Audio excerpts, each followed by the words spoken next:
بنيتي داك القفايطه ينوض نبي راه بحال خوك بنيتي. يا العريش ضوي بشميع البلدي ولا جاك زين ضوي بتريسينتي. شتي يا خالتي انا ما غنيتوش عليا، نغني على راسي. حد بلات خاطرت خاصني نصبرها. يا لطيف يا لطيف يا لطيف يا لطيف على قد. ومالك اخويا؟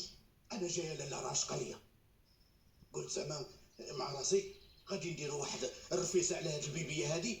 حتى تلاقيت مع ديك المشحومه ديال شامه، قلت لها السلام عليكم، ما ردتهاش عليا بحال انا ما ديريها البلاد. ديك ردات البلاد والولاد. اش قلتي؟ سكتي زيتوني. نبيل بغى يقول لك شي كلام. لا لا لا، انا غادي نمشي عندها دروك، غادي نمشي عندها وغادي نشوف علاش ما تردش عليا السلام. علاش ربي لا تديش عليها حتى هو العقل خويا. انا غير من طاحونه لهنا، من طاحونه لهنا 15 ديال العيالات اللي سلموا عليا الا جيت نحسبهم لك، وهي مالها هازه سنين فين ثالث سما. اش تقول؟ يا طيب اليوم كانوا فيها على عيالاته. هادو راه غير اللي خارجين من حمام غاليه، اما اللي حسبت لك الطريق نقول لك واحد نص 70 هكاك. خالي شتي نبيل بيبي اللي هو براني شافه وعوق. احمل هذا.